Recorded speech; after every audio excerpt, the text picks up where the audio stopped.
In this episode of Soundproofist, I'm talking with Dr. Antonella Radicchi, an architect, a scientist, an activist, and a soundscape urbanist.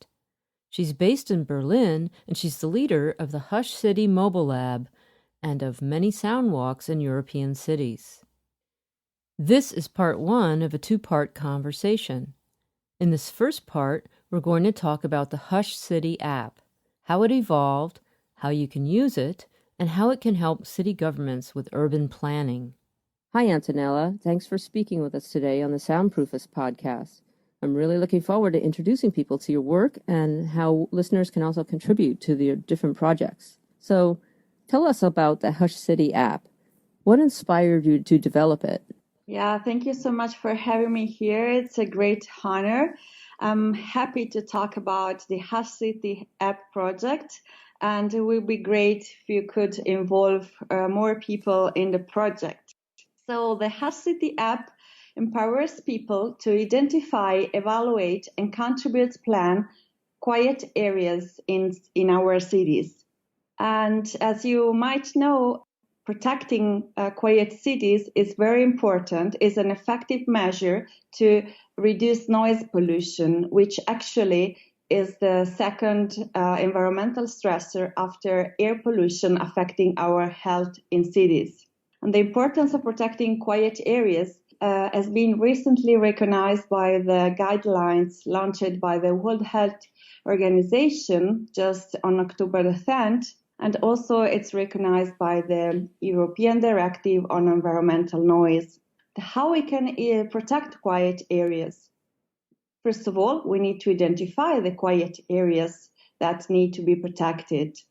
How can we do that? How we can involve people? Usually the methods applied so far by big cities or municipalities in Europe, for example, are based on quantitative criteria, meaning that they measure noise levels and they set up a threshold and say, okay, this area is under 50 decibels, so we can identify it as being a quiet area. But as you know, as we all know, we experience every day in our life that sound is something objective, of course, that we can measure it, but mostly subjective. So the same sound that we like and we don't like, depending on who perceives the same sound. So it's tremendously important to get people involved in the process of identification and protection of quiet areas. And to empower people to achieve this goal, I developed and launched the Hush City app at the beginning of 2017. Wow, that's so great that you created this app, and I know it's in its second version now, right? Yeah, we just launched last spring, the second version. And basically the app allows you to perform two main actions. Of course, to go to a quiet area, use the app to evaluate it by by collecting a set of mixed data, and share your evaluation, your feedback with the community. So once you collect the data by using the Hush City app on a quiet area, and once you share the data set with the community, your data will be automatically linked to a public map where everyone can access the quiet area you shared with the community. So this is the first action you can do by using the Hush City app. So you can map, evaluate, and share with the community your quiet areas. On the other hand, you can also use the app in a passive mode, accessing the quiet areas shared by the Hush City community. And you can access and you can browse, you can have a look on have an ear to the quiet areas collected by people, both by using the app itself and by accessing the public map we have online accessible. Hush City app is really a crucial and powerful tool because it enables you to perform a complex data collection of mixed data. It guides you through a sequential process, and so that you can first record an audio recording of the sonic environment of the quiet areas where you are. Then the app calculates the noise levels. Then you're invited to take a picture of the quiet area where you are. And then finally, you're invited to reply to a predefined questionnaire to evaluate overall the quiet area. By replying to the questionnaire, you can evaluate not only the sonic qualities of the quiet area, but other characteristics too. For example, you can evaluate the overall maintenance and cleanliness of the quiet area, but also its visual quality and also its accessibility. You can evaluate the sense of security you feel while you are in the quiet area. You can also indicate what kind of activities people are doing in the quiet area, how many people are around, and other characteristics of the quiet area. And why it's important to collect mixed data about a quiet area if we are, mainly addressing the sonic quality of the area. This is for us, for the scholars that apply the soundscape approach, is really crucial. Being able to collect mixed data, which not only address the sonic qualities of the quiet area, but also other qualities, which have been proved to influence our sense of quietness. For instance, some studies prove that if the quiet area is very beautiful, is featured with greenery and beautiful trees or water features, this could enhance our sense of quietness. Oh, that's a very good point. Yeah.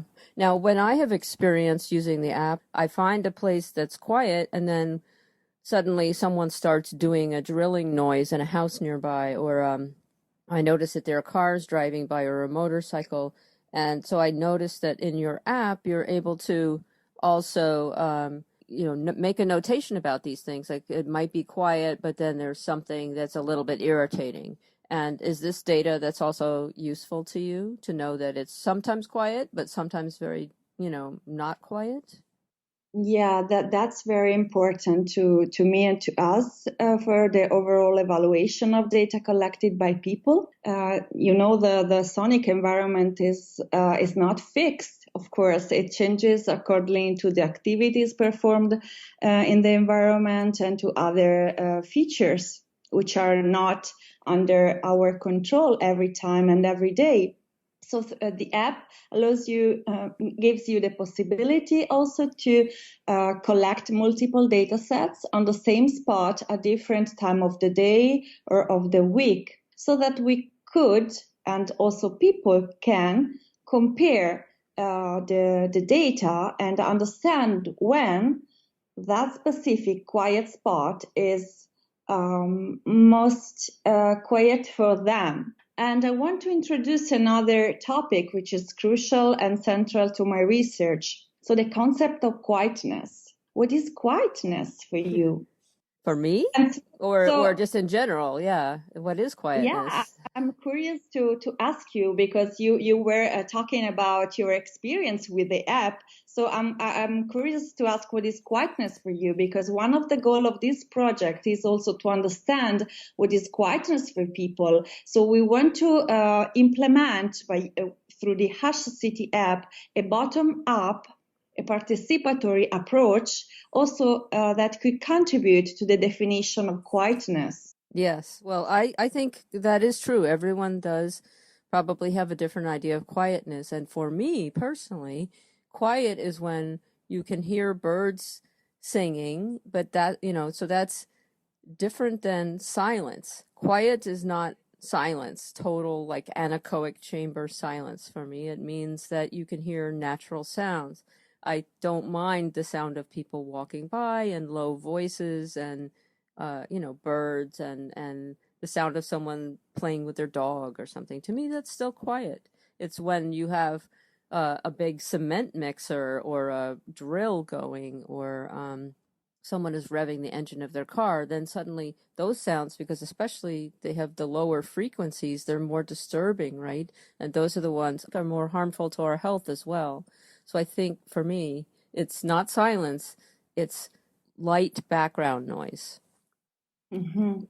Very interesting. And this is also important when we look for quiet areas in cities where we cannot expect to find, silent places.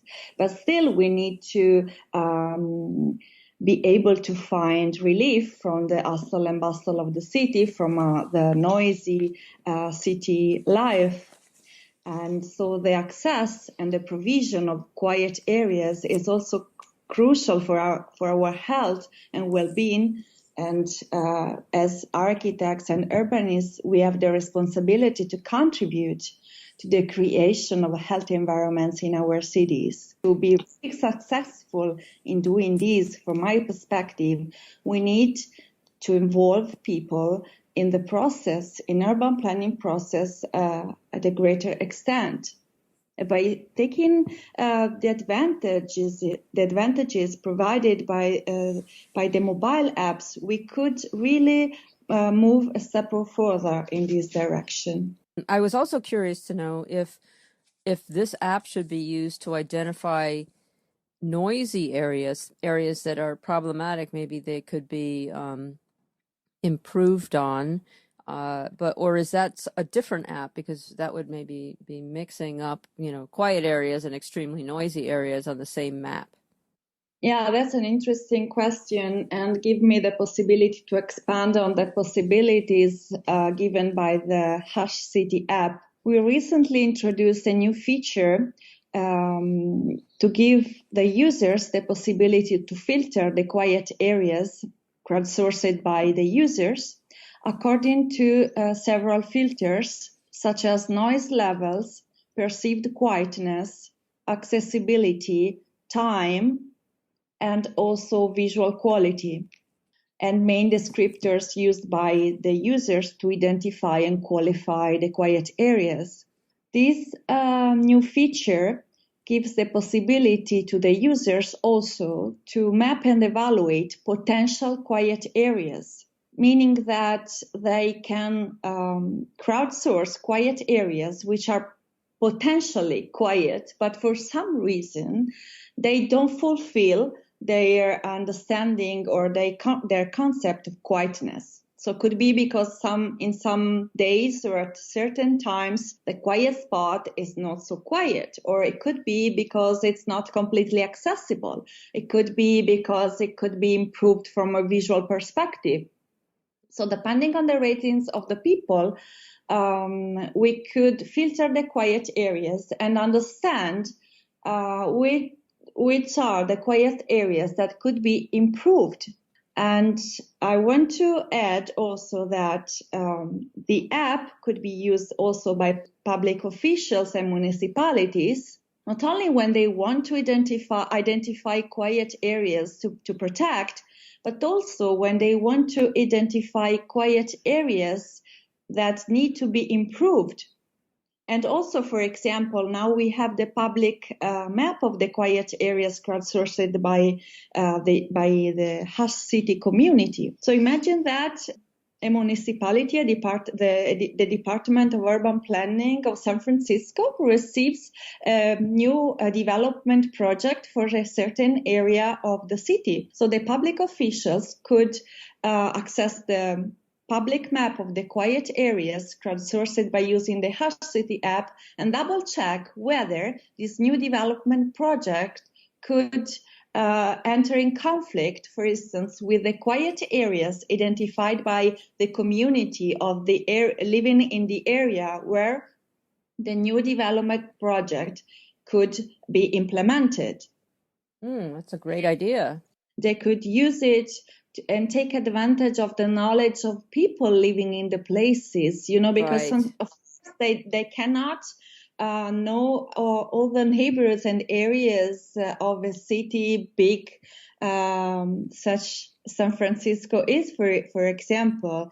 And for this reason, it's very important to involve people. For the soundscape approach, people are the real experts of the places where they live and work. So we need to replace them at the core of urban planning processes, no matter whether the identification and protection of quiet areas is involved or not. Mm-hmm. It's at the core of my research and professional approach to city design and planning. I think it's wonderful that that this data is existing, and that I think probably Berlin is far ahead of us because you're there. So there's probably many more areas mapped at different times of the day than maybe San Francisco, for example. And I hope to encourage more people to start just using this app when they go out, and you're at a park and suddenly you realize, like, hey, this is very, very nice park. I think I'm going to add this to the map.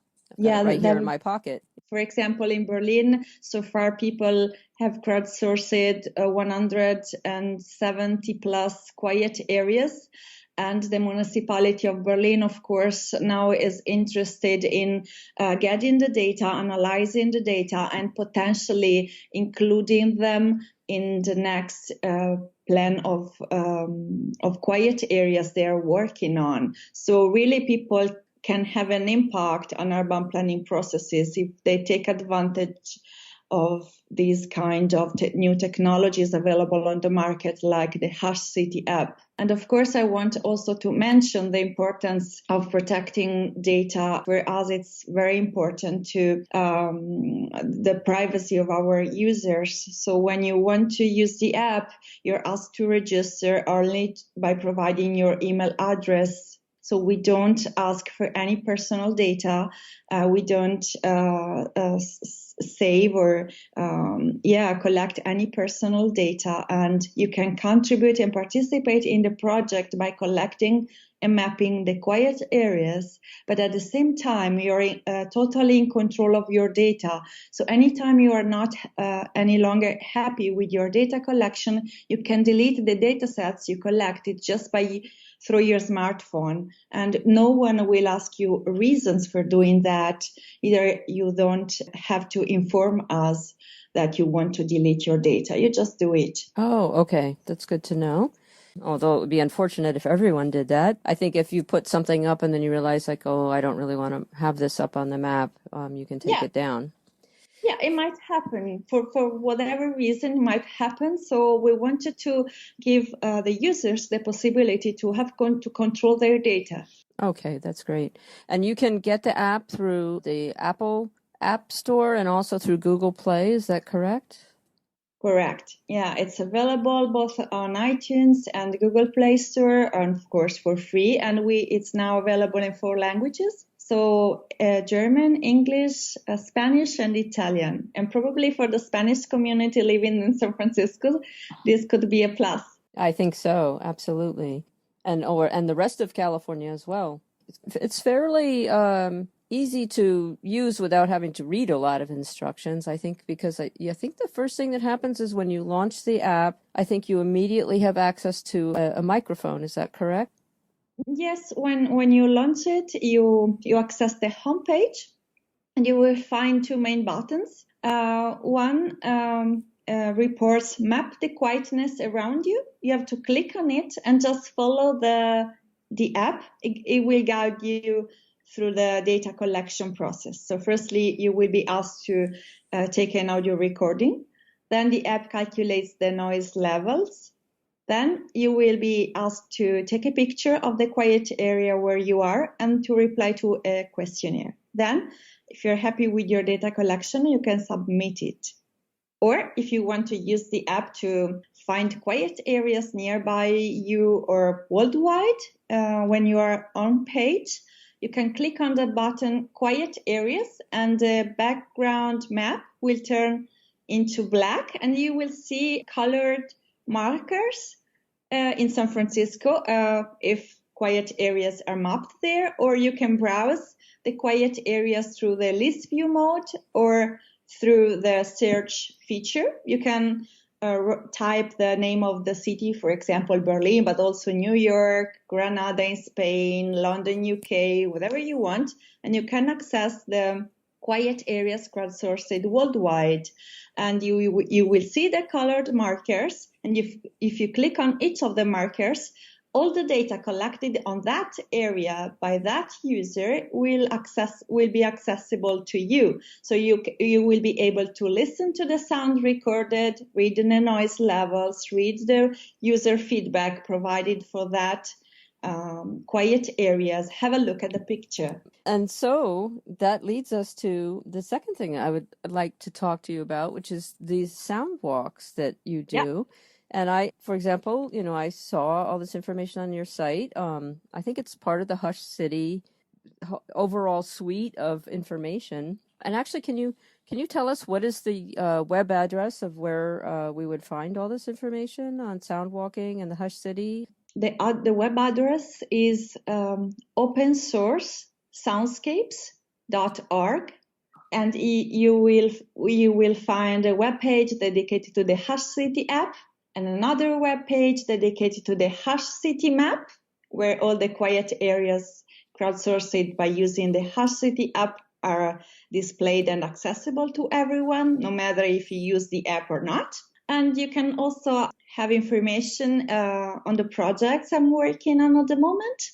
And if you want to access my publications and get more information on how I lead soundwalks, you can go and visit my personal page, AntonellaRadicchi.it. And there is a web page called Portfolio. And under that page, you will find a section called Soundwalk. And you will find information about how I lead the soundwalks. And also you can download the pocket guide to soundwalking. I encourage all of you to become citizen scientists and to help identify and preserve quiet spaces. As of right now, Hush City has mapped more than 1,000 quiet areas worldwide. To find out more about the Hush City app and the map, here's the URL again, opensourcesoundscapes.org.